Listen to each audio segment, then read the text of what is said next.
ಇದು ತೋಟ ಸುಮಾರು 35-30 ವರ್ಷದ ತೋಟ. ಇದು ವರ್ಷ ಏನಿಲ್ಲ ಅಂದರೆ 15ರಿಂದ 20 ಗಿಡ ಹೋಗ್ತಿದ್ವು.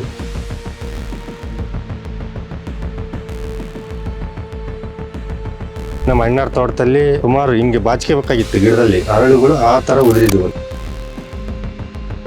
ಈ ವಯಸ್ಸಿನ ಗಿಡ ನಮ್ಮಲ್ಲಿ ಯಾವೂ ಇಲ್ಲ, ಈ ನಮ್ಮ ತೋಟ ಉಳ್ಕೊಳುತ್ತೆ.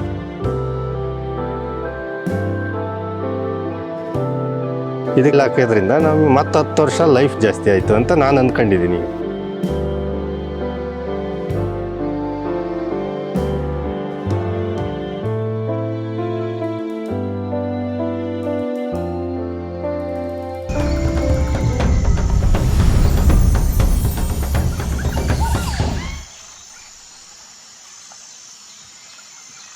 ನಮಸ್ತೆ, ನಮ್ಮ ಹೆಸರು ಶ್ರೀನಿವಾಸ್ ಅಂತ. ಅಟ್ಟಿ ಗ್ರಾಮ, ಚನ್ನಗಿರಿ ತಾಲೂಕು, ದಾವಣಗೆರೆ ಡಿಸ್ಟಿಕ್ಕು. ಇದು ತೋಟ ಸುಮಾರು 35-30 ವರ್ಷದ ತೋಟ. ಇದು ಹಿಂದೆಲ್ಲ ನಮ್ಮ ಅಣ್ಣರೇ ಮಾಡ್ತಾಯಿದ್ರು. ಈಗೆಲ್ಲ ಡಿವೈಡ್ ಆದಮೇಲೆ ಅವರಿಗೂ ಜಾಸ್ತಿ ತೋಟ ಆಗಿರೋದ್ರಿಂದ ಹಿಂದಿನ ಸರಿಯಿಂದ ನಾವೇ ಮಾಡಿಸ್ತಾಯಿದ್ದೀವಿ.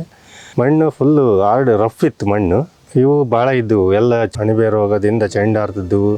ಆಮೇಲೆ ವರ್ಷ ಏನಿಲ್ಲ ಅಂದರೆ 15ರಿಂದ 20 ಗಿಡ ಹೋಗ್ತಿದ್ವು. ನಮ್ಮ ಹುಲ್ನಾಚೇಗೌಡರು ಸರ್ದು ಅವರು ಡಾಕ್ಟರ್ ಸಾಯಿಲ್ ಬಗ್ಗೆ ಅದನ್ನು ನಾನು ಭಾಳ ಕೇಳ್ತಿದ್ದೆ ಯೂಟ್ಯೂಬ್ ಒಳಗೆ.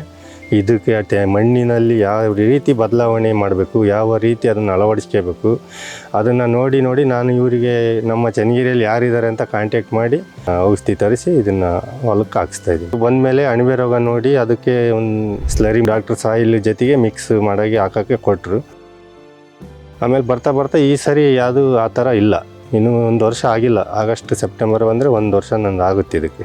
ಈ ವರ್ಷ ಇಷ್ಟೊತ್ತಿಗೆ ಇನ್ನೊಂದು ಟೈಮ್ ಹಾಕಬೇಕಾಗಿತ್ತು ಸ್ಲರಿ ಮಾಡಿ, ಮಳೆ ಕಡಿಮೆ ಇರೋದ್ರಿಂದ ಹಾಕೋಕ್ಕಾಗಿಲ್ಲ.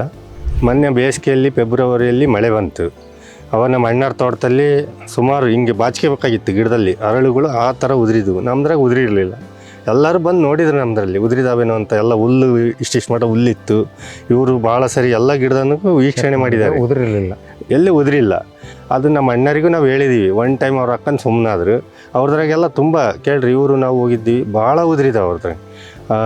ಒಳ್ಳೆ ಚೆನ್ನಾಗೇ ಕಟ್ಟಿ ತೊಟ್ಟೆ ಅವ್ರದ್ದು, ಆದರೆ ಉದುರಿದಾವೆ ಅವ್ರಾಗೆ. ನಮ್ದ್ರಾಗೇನು ಆ ಥರ ಉದುರಿಲ್ಲ. ಆಮೇಲೆ ಇದು ಈ ವಯಸ್ಸಿನ ಗಿಡ ನಮ್ಮಲ್ಲಿ ಯಾವೂ ಇಲ್ಲ, ಈ ನಮ್ಮ ತೋಟ ಉಳ್ಕೊಳುತ್ತೆ.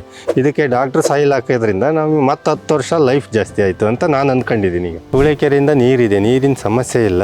ನೀರು ಇದಕ್ಕೆ 1 ತಿಂಗಳಿಗೆ 1 ಸರಿ ಬಿಡೋದ್ರಿಂದ ನಮ್ಮ ಗಿಡ ಆರೋಗ್ಯವಾಗಿದ್ದಾವೆ, ಯಾವುದು ಅಂತ ರೋಗ ಕಾಣಿಸ್ತಾ ಇಲ್ಲ. ಈ ಸರಿ ಇನ್ನು 1 ವರ್ಷ ಆಗಿದೆ ಹಾಕಕ್ಕಚ್ಚಿ. ನಾವು ಈ ಸರಿ 4 ಬಾರಿ ಏನೋ ಹಾಕಿದ್ದೀವಿ. ಆದರೂ ತೋಟದಲ್ಲಿ ಬದಲಾವಣೆ ಆಗಿದೆ. ಆಮೇಲೆ ಸಣ್ಣ ಗಿಡ ಎಲ್ಲ ತುಂಬ ಚೆನ್ನಾಗಿ ಇಂಪ್ರೂವ್ಮೆಂಟ್ ಆಗಿದ್ದಾವೆ. ಯುವ ಪೀಳಿಗೆಗಳು ಸಿಟಿಗಳಿಗೆ ಹೋಗ್ತಾರೆ, ವಲಸೆ ಹೋಗ್ತಾರೆ ಹುಡುಕಿಂದ. ಯಾರು ಅಗ್ರಿಕಲ್ಚರ್ ಬಗ್ಗೆ ಆಸಕ್ತಿ ತೋರಿಸ್ತಾ ಇಲ್ಲ. ಆದರೆ ಎಲ್ಲರೂ ಆಸಕ್ತಿ ಕೊಟ್ಟು ಮಾಡಬೇಕು ಅನ್ನೋ ನಮ್ಮ ಉದ್ದೇಶ.